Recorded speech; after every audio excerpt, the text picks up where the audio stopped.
she came to that church, and she was actually instrumental.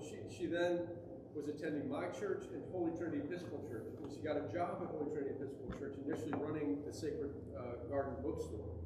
And she kept telling me about how great the rector was and how beautiful the services were, and that I needed to meet this rector. And it was actually because of that connection, when I left the Presbyterian Church and I was ready to go back to services, I would sneak into the back of Holy Trinity. That led to me becoming an Episcopal priest. So if you have anybody to blame, she was also the associate director at Servant Leadership School and also the Second Breast Center. I would say in my, and I really mean this, in terms of a capacity for brilliant, you guys call me a nerd all the time for all my facts that I bring to adult forum. She's a bigger nerd than I am in terms of research and diving deep, but she blends that brilliant researching mind with a profound, open spiritual heart. Am I not loud enough? Not loud enough. Well, then I might have. So there we go. Is that better? So anyway, Kristen Mitchell, her husband is the priest at the Church of the Advocate nearby, and so I'm good friends with them. And it's just for me, when it comes, she's a spiritual director. She went to Union Theological Seminary to earn her master's and divinity degree. She does a lot of adult formation and has a lot of offerings for that. And so one time we were having coffee, I was thinking about our church for Advent, and I thought that what her offering for Advent really seemed particularly poignant. So Kristen, thank you so much for being with us. I'm going to try and move this, or I'm going to hold it the whole time. But I am so happy to be here. I actually live 5 minutes up the road, so you guys are neighbors for me. I pass by this church all the time. And how about that? Does that work? Okay. This is one of my favorite things to talk about any time of year, but I especially love talking about it during Advent, because as many of you probably know, the first Sunday in Advent marks the start of a new church year. So why do we have these liturgical seasons? It's a good time to review that. Where did they come from? And most importantly, how are they meant to shape our spiritual lives, both as individuals and as a community? So that's the goal of this class. Let's see if this works. Yeah, we're going to do a little bit of history on our liturgical cycles, how they developed, how they have shaped our tradition. We'll look at how that fits into our theological understanding of time as Christians. And then I also want us to start thinking about how can we cultivate a different relationship with how we move through time. And how do our liturgical cycles that we've inherited as part of our tradition help us to do that? So we're going to take 3 sessions for this. Today, I'm going to talk about time, a little bit of an esoteric topic. But what do we mean as Christians when we talk about liturgical time or sacred time? And how does that relate to our secular everyday lives? Then next week, we're going to look specifically at the practice of praying the hours, or the daily office. We're going to look at the daily cycle, the history of that tradition, how did that tradition develop, but also the tensions we feel nowadays between the cycle of solar time that the daily hours situate us in, and what we now experience as sort of modern day standardized or mechanical clock time. So that'll be next week. And then 14th, we're going to take a break, and you're going to have a class on iconography, which sounds amazing.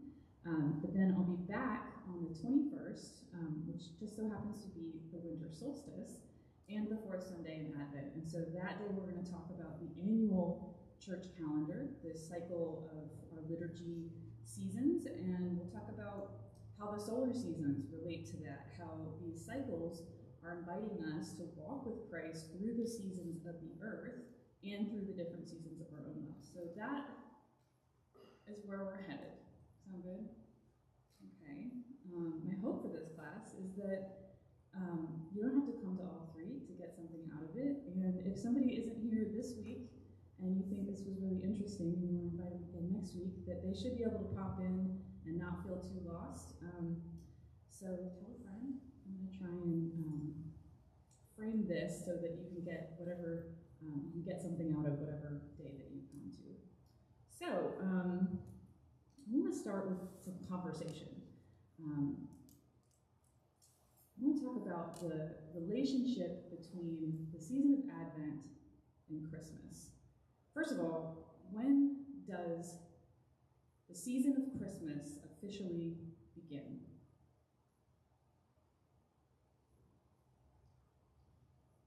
It's a trick question. Christmas Day. So, according to the church, it's okay that it's confusing, right? According to the church, the season of Christmas begins on Christmas Day, on December 25th. If you're a cradle Episcopalian, you probably know this. I put them in gold, white days for the liturgical tradition. Christmas Day lasts for 12 days through the 12th night. And in many cultures around the world, in many Latin American countries, many places in Europe, this is still when the season of Christmas is celebrated culturally. And then Advent, which begins today, is a variable season in terms of how long that fourth week is, but it is always the 4 Sundays prior to Christmas. So those are our seasons of Advent and Christmas according to the church and according to some Christian countries. But here in the U.S., we experience something a little different, don't we? It starts in July. Right. When does the Christmas season officially begin in the U.S.? Does anybody know? When Starbucks moves from pumpkin spice to peppermint mochas. And it gets earlier and earlier, doesn't it? It can go all the way to July, as you said. So what I always think of, and what a lot of people often think of as the sort of unofficial, official start to the Christmas season in the U.S. is at the end of the Macy's Thanksgiving Day Parade, when Santa Claus rides down 6th Avenue, and often the TV announcers will say, the Christmas season has officially begun. And what do they mean by that? Shopping. Bingo. In the United States, the Christmas season, or holiday season, begins when the shopping season begins. Because in this country, perhaps more so than anywhere else in the world, our real religion is capitalism, which is a different class. But for our purposes in this class, I just want us to notice how we have these two competing Christmases. The church's season of Christmas, which is these gold days down here, and the Christmas shopping season of our culture, and they're not happening at the same time. And to make things even more complicated, we now have a lot of cultural Christians in this country, right? Who are much more rooted in the pop culture and consumer trends of the last 30 years than the actual teachings of the church.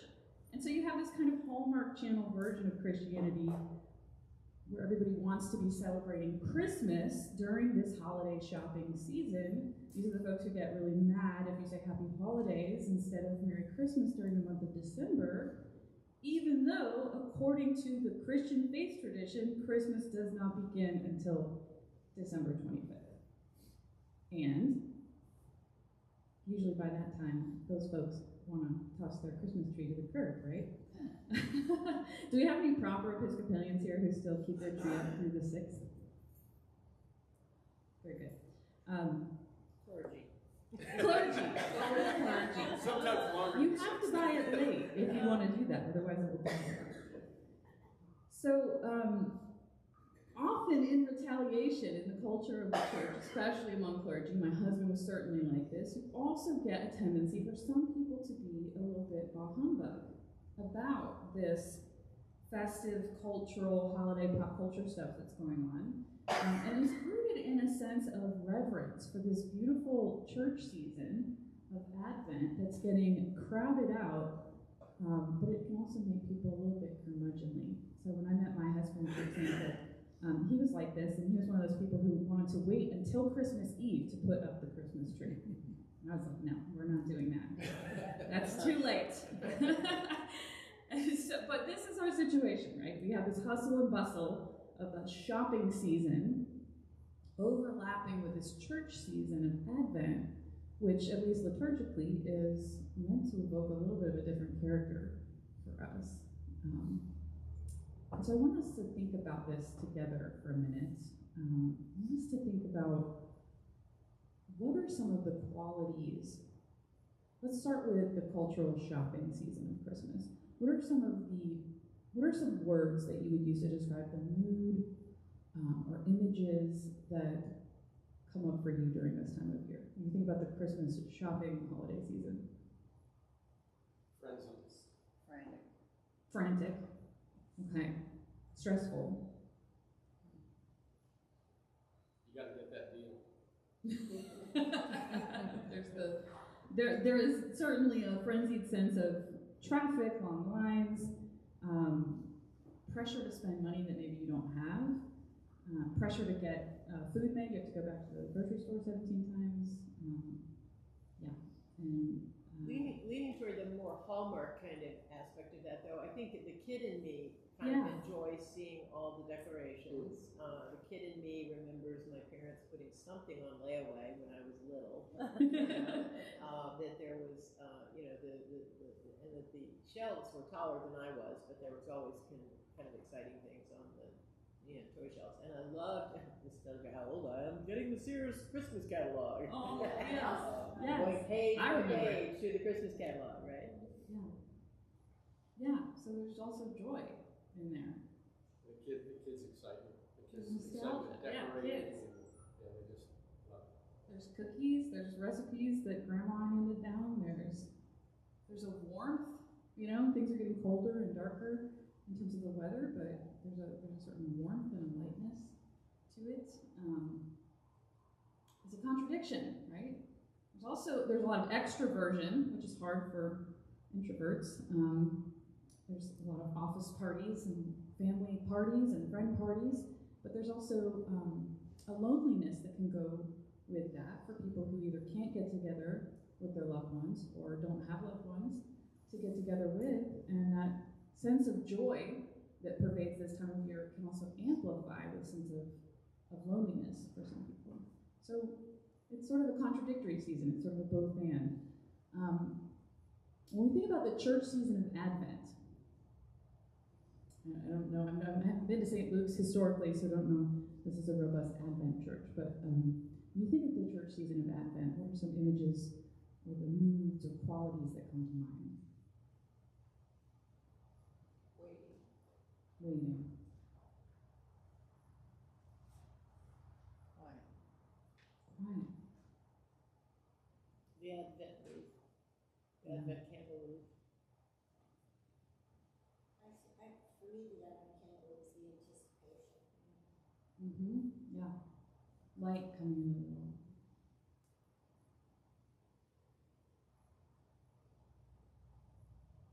Yes.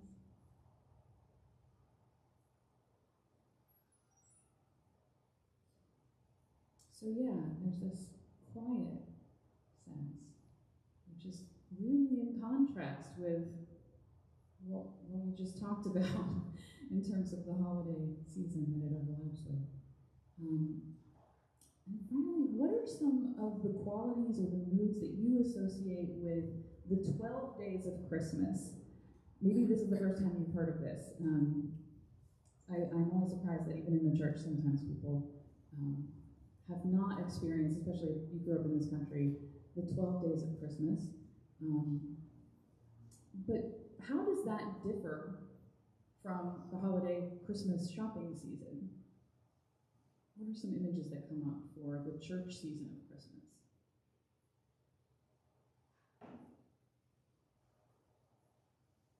Sometimes it's almost a letdown. A letdown, yeah. And from for me, it's more, I guess it's more quiet time. But there's also that, it's kind of like, it's over because of all Right. the work that went into it. But there's also a letdown that we did all of this, we had this day, and now it's done. Yeah.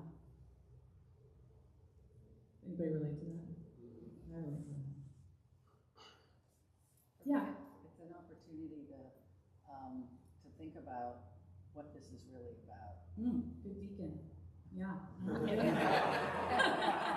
What are we doing here? I appreciate you saying that, because I always think about Charles Dickens. I think about, when I think about 12 Days of Christmas, I think English, right? Right. That's why they're still doing this. So, you always think about Scrooge and Scrooge's turn of heart, right? Which happens on Christmas Eve into Christmas Day.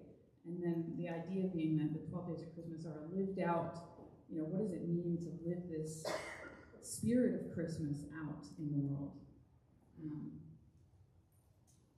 So we're going to come back to the seasonal aspect of things in the last session when we talk about the seasons of the church here. But for now, I just want us to hold this tension between these three seasons: the season of frenzy, of contradictions, the season of quiet anticipation,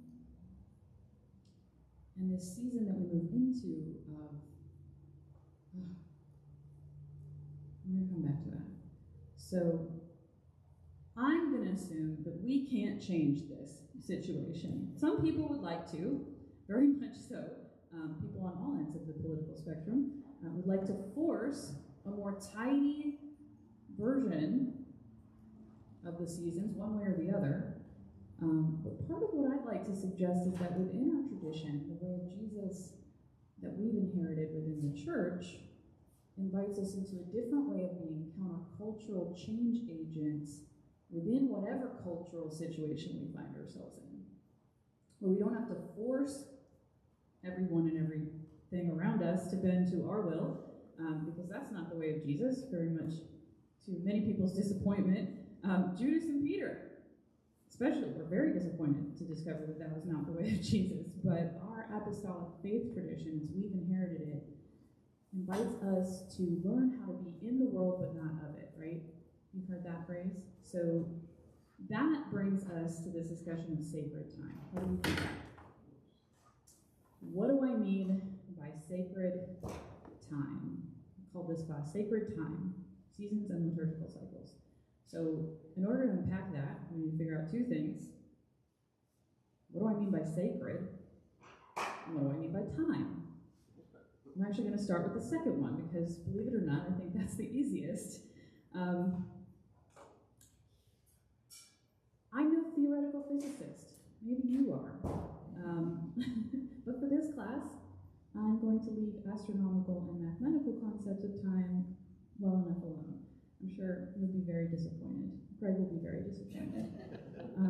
If any of you do happen to be theoretical physicists and you'd like to chime in later, please feel free. But for this class, we're just talking about the human experience of moving through time. So specifically, we're talking about the ways in which our experience of time shapes our lives and our ways of being together. And of course, scientific takes on time are usually trying to get the subjective human experience out of the equation, which can be really helpful for things like engineering. Less helpful when thinking about our relationships with God and one another. So in this class, we're going to assume that the human experience of moving through time matters for us, it matters to God, and we're going to think about how we make meaning from that. The Greeks, for their part, had two different words for the experience of time, which you may have heard of. Chronos, from which we get our word chronology, is the sequential sense of time, events playing out in material reality.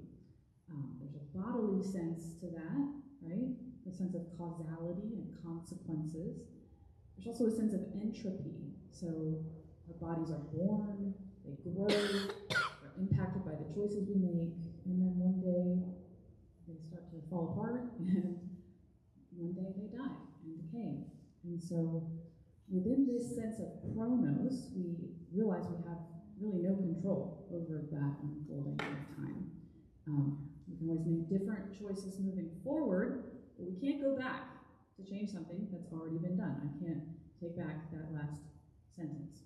I can say additional things to clarify what I meant. I can gaslight you into saying I never said that, but there's no control Z, I like to say sometimes, in real life. So this sense of chronos is probably the most common way that most people think about and experience time, unless they're theoretical physicists. also the experience of time that causes us the most anxiety, right? Both existentially and just in the course of our everyday, mundane lives. It just seems like there's never enough of it. But there's another sense of time, which is the sense of there being a time for something. This is actually the kind of time that we hear about in Ecclesiastes. So for everything there is a season or a time.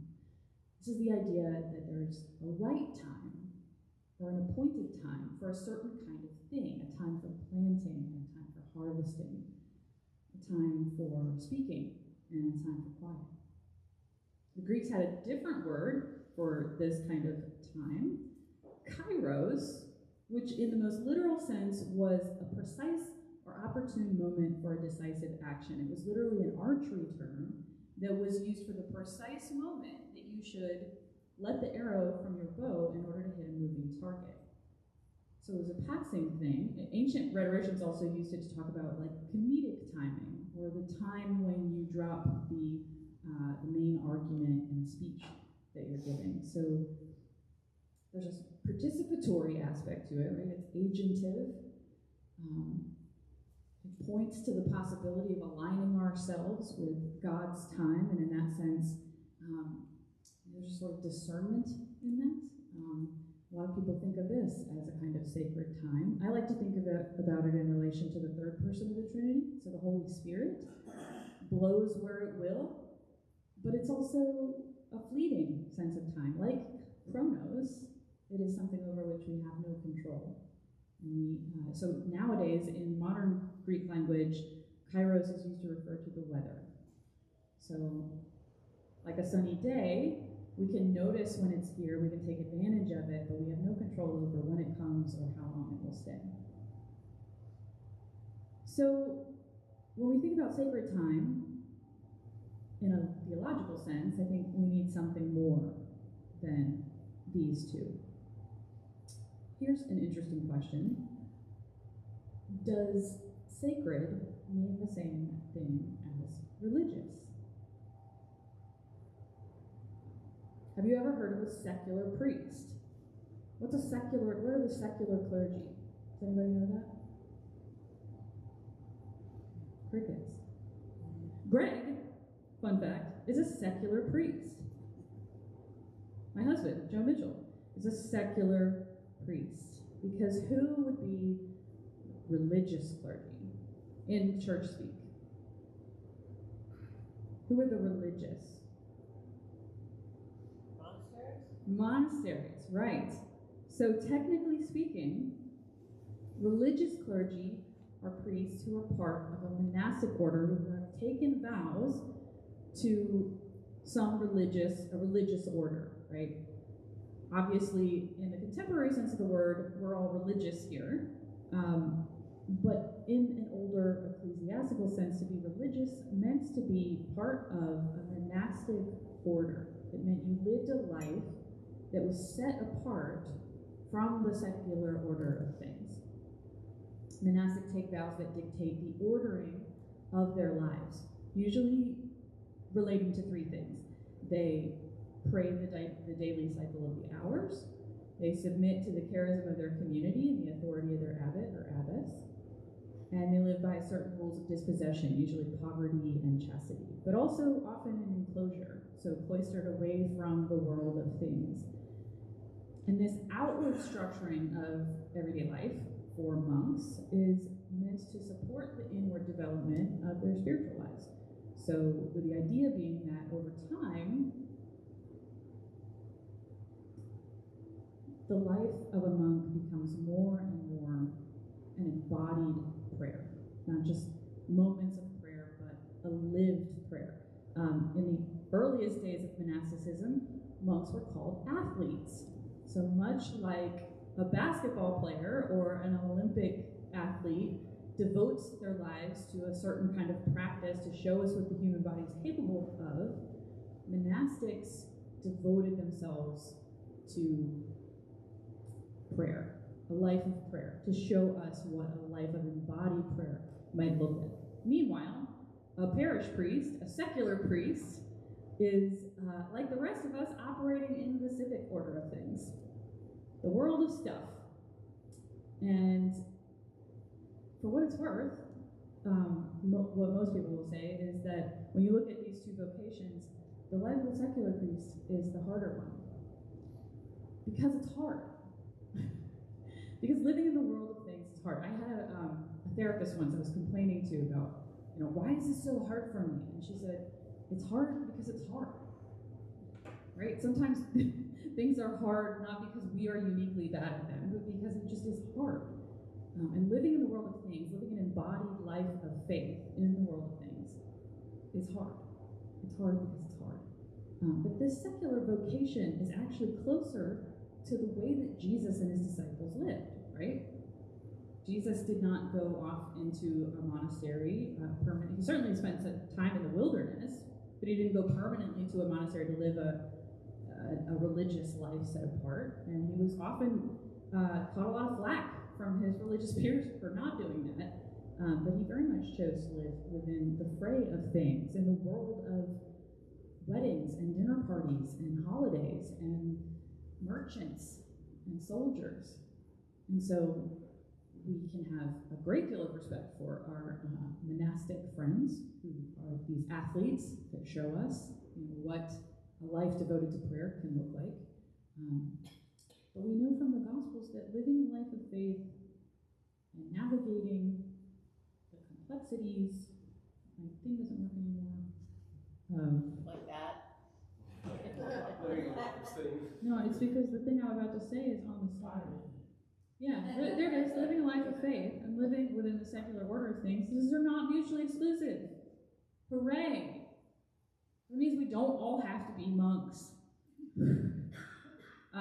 It also means that we don't have to operate in a Christian culture in order to live faithfully as Christians. Right? We don't have to make everything around us Christian in order to follow the way of Jesus.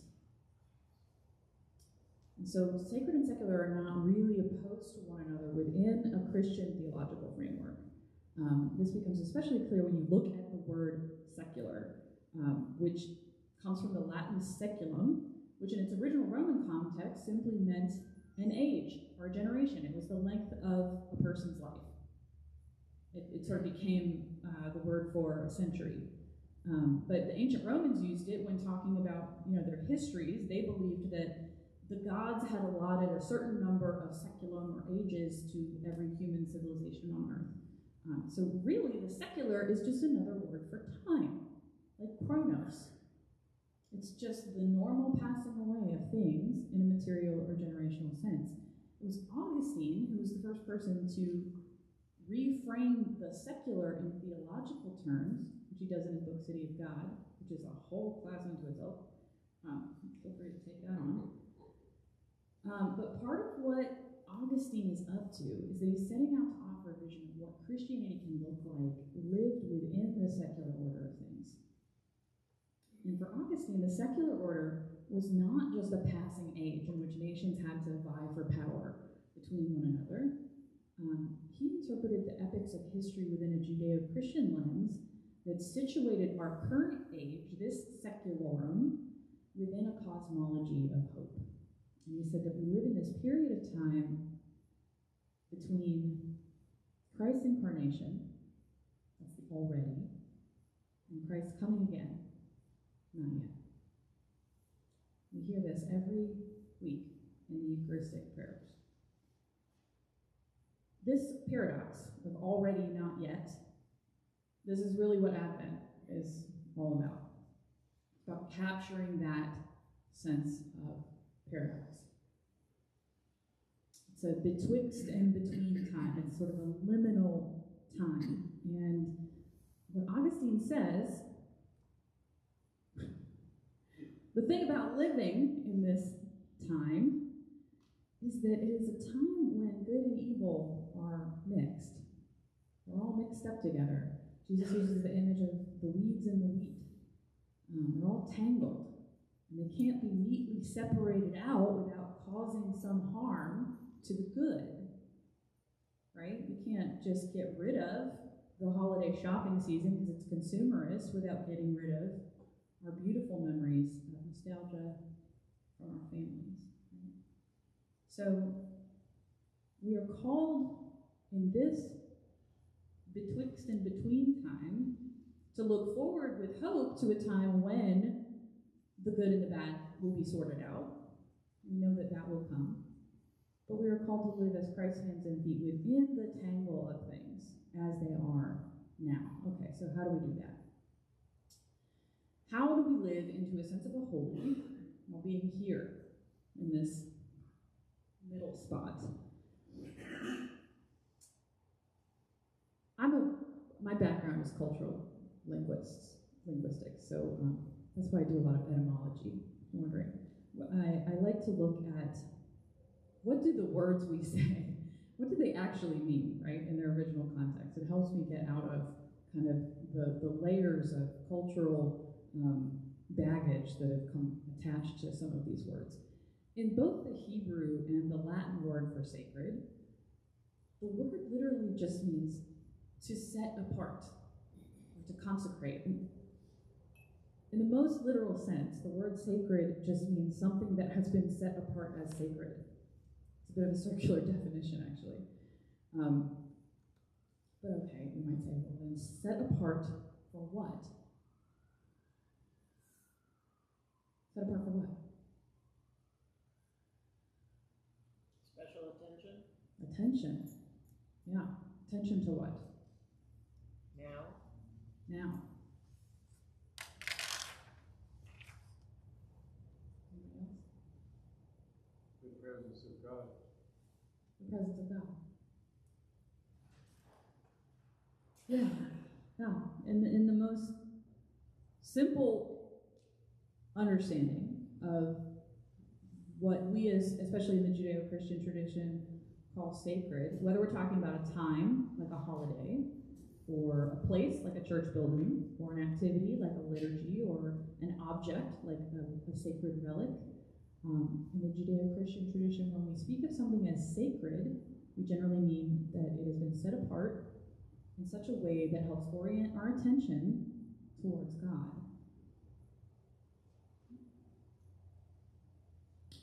In terms of times that we set apart for that, what's the most common context to experience that in?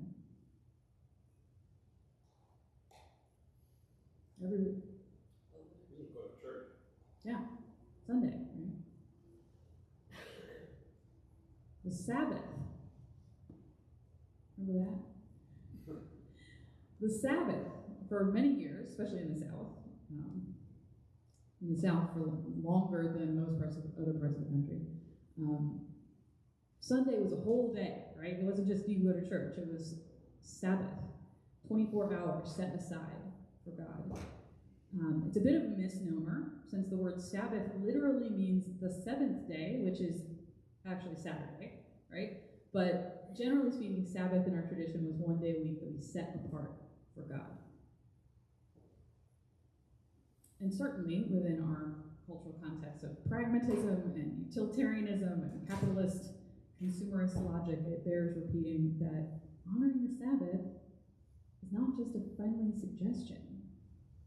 It's the fourth commandment, right? It's up there with thou shalt not kill. So it's kind of a big deal.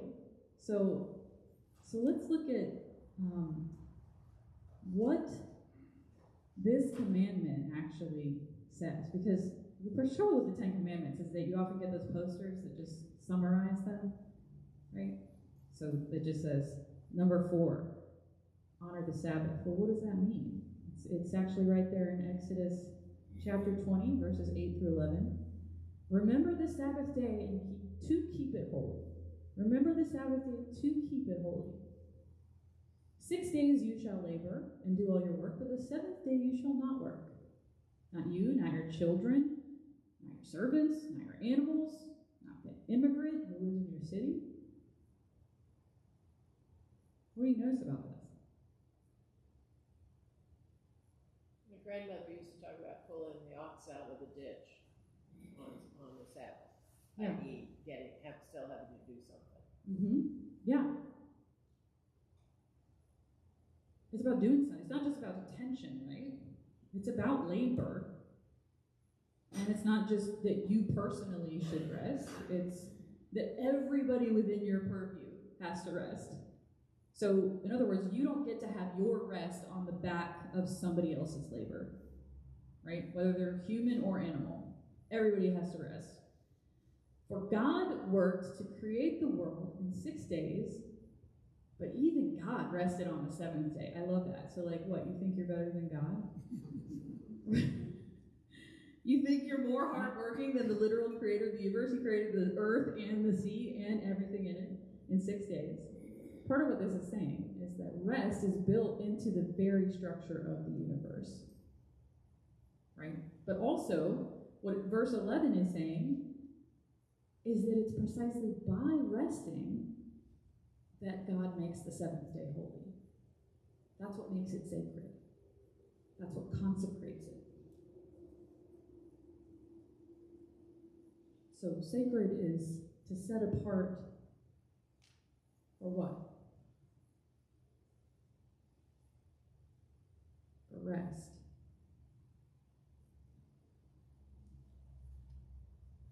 So why rest? Why is that so important? Obviously, rabbinic Judaism and Christianity developed some different practices for observing the Sabbath. But this underlying theology of creation and rest becomes a lot clearer when we look at the rabbinic Jewish Shabbat practices. We often hear about what Jews aren't supposed to do on the Sabbath, but we don't always hear about what they can do. So what can you do on the Sabbath? You can enjoy long meals with family and friends. You're supposed to have good food, good wine, long conversations that no one has to get up for and leave because they have somewhere to be. Reading, praying, napping, board games, going for a nice long walk. These are all things that are encouraged for Jews on the Sabbath. So is teaching Torah if you're a rabbi, which is your job. Or providing medical care if you're a doctor, especially if it's a matter of life and death. Or pulling an animal out of the ditch. These are all things that are allowed and encouraged for Jews on the Sabbath. Meanwhile, and I like to use this example just because it's one of my favorites. My husband had a Jewish friend who told him once that he had to take the stairs because he couldn't press the buttons on an elevator as part of his Shabbat practice. Why would that be? Why would that be? Why is taking the stairs rest, but hitting a button or any of these other things? Going for a walk is considered rest. But something so innocuous as hitting a button would be considered work. Obviously, it doesn't have anything to do with the amount of physical effort involved, right? And it doesn't necessarily have anything to do with the exchange of money. But it does have to do with earning. I give something in order to get something, right? Or I do something in order to get something, or to make something happen, usually for my own gain. I press the button on an elevator, I make the elevator go up for me. I am making it work for me, right? It's the kind of behavior that drives dopamine addiction. It's the same behavior that drives doom scrolling. And, incidentally, it's also the ancient pagan logic of why people made religious sacrifices to the gods. I give something in order to get something. I give an offering of a goat in order to get good weather or a favorable harvest. This is the idea of God as a cosmic vending machine. You put the prayers in like coins, and you get the stuff out like blessings, right? Like a Pepsi. Whatever we mean by sacred in the Judeo-Christian tradition, it's not that. It's not that. We know this because of the fourth commandment. Fourth commandment, we are called by God to regularly rest from this kind of behavior. to cultivate a sense of humility, a sense of trusting in the creator of the universe, but also to make room in our lives for the very things that we're created to enjoy. Eating and drinking and movement and play and conversation and connection and healing.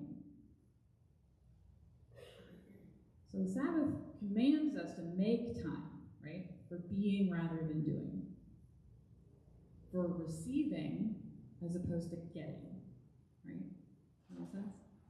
So there's a Jewish scholar, Michael Fishbane, who writes about the Sabbath as sanctifying time through sanctified forms of rest and inaction, which he clarifies is not just about divesting from commerce. It is that in a lot of Jewish practice, but it's also about developing ways of being that help to settle the mind from the kind of interior agitation that develops in relation to living in the secular world, the thing that makes it hard. And so he writes, on the Sabbath, the practical benefits of technology are laid aside, and one tries to stand in the cycle of natural time without manipulation or interference. To stand in the cycle of natural time without manipulation or interference. That is what the Sabbath practice calls us to. Biblical scholar Walter Brueggemann, who's Presbyterian, great book, Sabbath as Resistance. He writes about this. He's got a study guide with it, so you could actually do this as a formation thing. I highly recommend it. He calls the Sabbath a school for our desires because it declares in bodily ways that we will not participate in the anxiety system that pervades our social environment. So the purpose of setting apart these regular times for stopping, whether on a daily basis, a weekly basis, or a yearly basis, and we do all three in this tradition, is to get us out of this mindset of earning and control and anxiety that pervades our life in the secular order of things. It makes it really hard for us to see the presence of God in our midst. Jesus reminds us in the Gospel of Mark that the Sabbath, these Sabbaths, these restful moments, are set apart times for us. They're for us, right? We're not made for them. It's not an obligation that we fulfill for God, like one more chore on our to-do list that we get something for. They're meant to restore us to sanity in our relationships with God, in our relationships to ourselves, in our relationships to one another, and in our relationships to the natural world. Remember that we are created beings. Kristen, it makes me think about what you're describing as this is the nature of reality. It's God resting on the seventh day. We're made for rest. There's a trend right now, especially for millennials and Gen Z, to when you're on an airplane, even if it's a 6-hour flight, you don't look at your phone, you don't look at any type of technology, and it's this discipline that you just sit in your plane and just be present. And they're talking about how crazy it is, how hard it is, how nuts it is. But I do think there is a recognition that the absorption with the technology and the doom scrolling is harmful. Yeah. And so it's almost like trying to be a stick in the spokes without understanding the underpinning of this need for deep rest. And I think it's fascinating that it's bubbling up within non-Christian, non-spiritual context, but longing for the same thing. Yeah, totally. So we were part of a thing called the Servant Leadership School, which came about in the 80s and the 90s. And at that time, what was really popular was noticing that a more effective form of leadership in business settings was to act as servant rather than as top-down leader.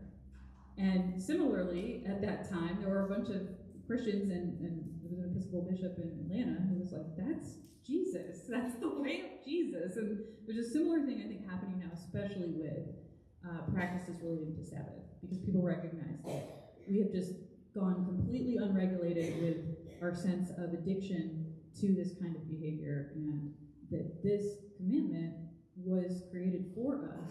These Sabbaths were created for us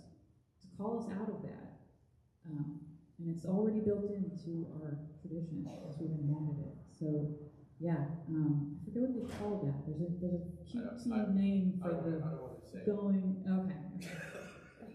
That's probably why I'm blanking on it. So, but the point, right, is to help us remember that we can stop and the world won't end, right? The world does not actually depend on us. That's really good news for all of us. So next week we're going to talk about the practice of daily prayer and how that developed in the early Christian communities as a way of living into this Sabbath sensibility of resting in God all the time. That's what the monastics were doing out in the desert. They were seeking a way of embodying prayer, because in a Christian context, prayer comes to be defined in an incarnational sense, in an embodied and fleshed sense. So out of that, this contemplative tradition develops, where contemplation is not just like an act of meditation that you do for 20 minutes a day because you should, because it's good for your mental health or whatever. It's one more thing on your to-do list. But really, contemplation is defined as, by the monastics, as a state of embodied resting in God. And it's not always just centering prayer. Centering prayer is the practice of silence that helps us cultivate a sense of that. But contemplation can include many things, more active ways of being at rest. So it's not just like sleeping. In the book of Revelation, the kind of rest that is described in heaven is actually more like singing. So it's active, it's joyous, it's participatory, it's connected. And so our daily prayers cycles invites us to do this in little ways throughout the day. Our weekly liturgical cycle invites us into that kind of rest in a larger communal way in the Eucharist. And our annual yearly cycles invite us to find our rest in the story of Christ in an even larger way. So one last thing I want to say, and then we can just talk, is that it's important to remember that just because we are helped by these set apart times, because they restore us to a sense of God's presence, that doesn't mean that God or that the sacred literally actually exists somewhere else, right? It's not in some other place that like we have to get to. It's more helpful if we can think about the sacred as being grafted onto the secular in a way that we don't always see or notice, but that's always possible for us to step into, like a stream, like stepping through a veil. And our liturgical cycles help us do that. This is especially true of the Eucharist. I want to share a thing that my husband often reminds people, especially at funerals. In heaven, the Eucharist is happening all the time. Not in a chronos temporal sense, but in an eternal sense. That form of contemplative resting in God, active resting in God, communion is happening all the time. And so whenever we participate in the Eucharist, whether we're at church on Sunday or just in a small gathering of 2 or 3 gathered, we're stepping through that veil of time and joining in a party that's already happening all the time. That's a very Eastern Orthodox way of understanding the Eucharist. That it's not some future place that we're going to get to. It's something that's already happening, and every Sunday at the communion rail, time collapses and we are at the Last Supper with Jesus. We are feasting with the saints and the martyrs of old. We are feasting with our loved ones who have gone on, our ancestors. They are there with us every single time we take communion. It's not a place we get to stay so long as we're living our lives in the secularum. Here we are. Oh, I have another slide that I didn't give you. Yeah, sacred time. There it is. Time set apart for resting in the presence of God, restoring us to sanity, and making room for the very things we were created to enjoy. here we are in the season of Advent.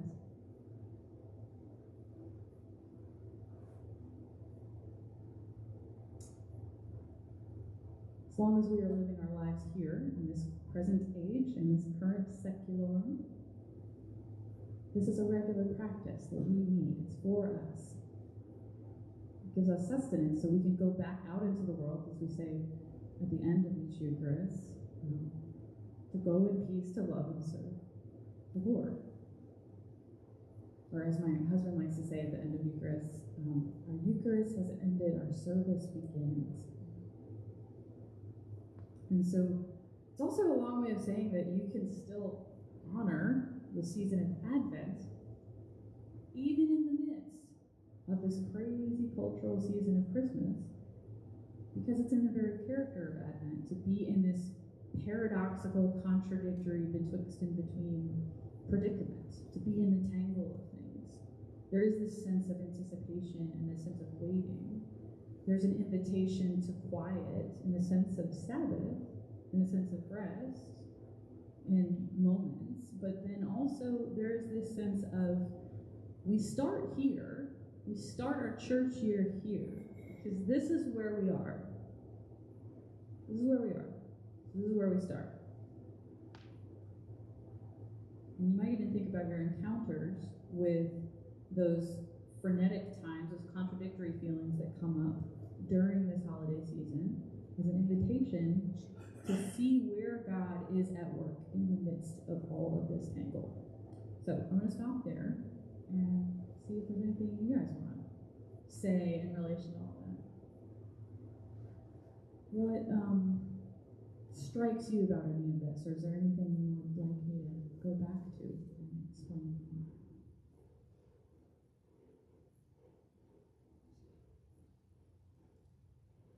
It just makes me think about within our cultural context that we categorize rest as luxury.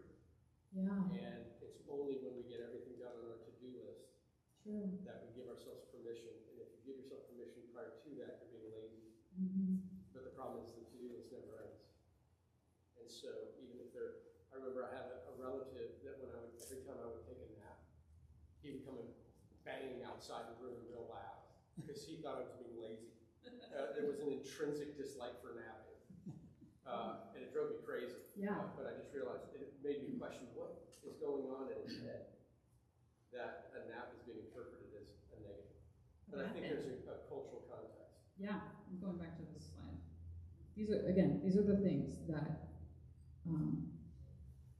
Jews are encouraged to do on the Sabbath. Sabbath activities. It's not just, you're not supposed to sit still and not move, right? But there are things that we are created for, that these times of rest are for. I like or appreciate you use the word receiving around this. It seems so critical to what I think happens to us as, quote, good Christians, is that we're supposed to be giving all the time. Yeah. And that receiving is sort of anathema, like, no, don't help me, or no, I can take care of this, or no, don't, you don't have to do that for me. Most of these things are receiving things in many ways, not always, but if they're good, right, we're good at it. I have always found over the years that most really, quote, good people find it very difficult to receive.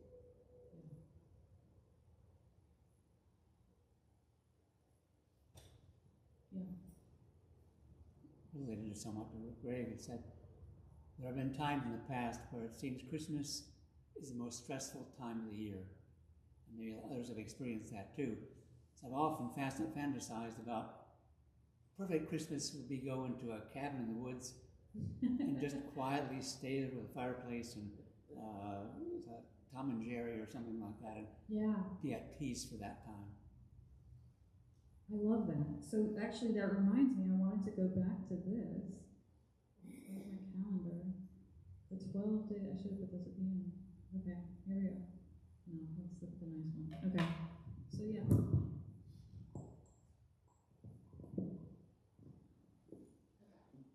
these 12 days in gold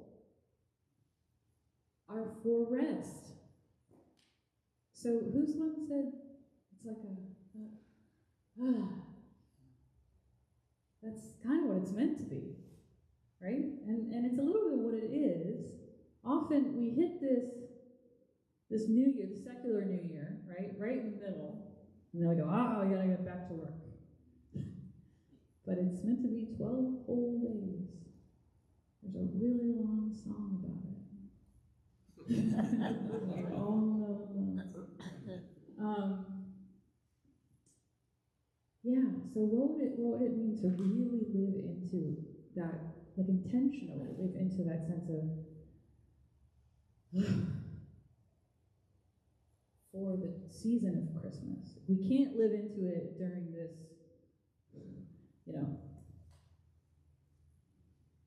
that. But by this time, a lot of the cultural holiday shopping people, they're done. The trees are at the curb.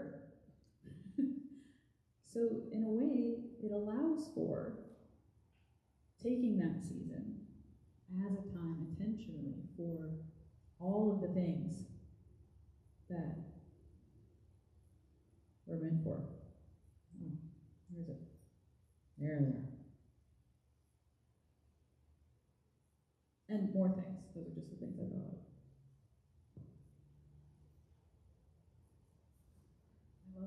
I love the idea of going to a cabin.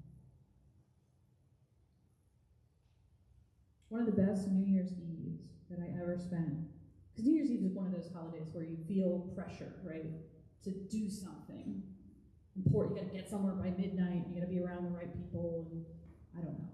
Nobody ever knows what to do. And then it's midnight, and then you're like, okay, what? One of the best New Year's Eves I ever spent was in a cabin in the middle of the woods up in the mountains of North Carolina with a group of friends. It was about 7 of us. And nobody had a clock.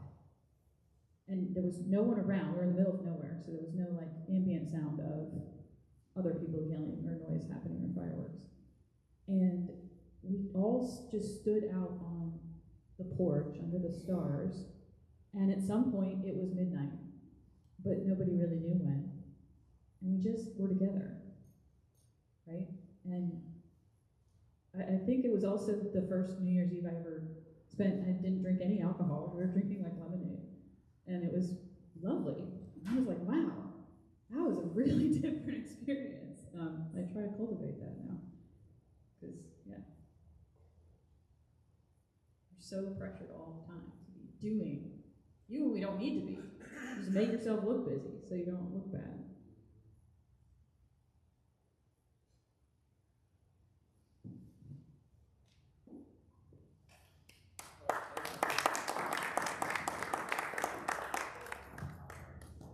So next week, we're going to be diving into the idea, as she said, of the hours. Yeah.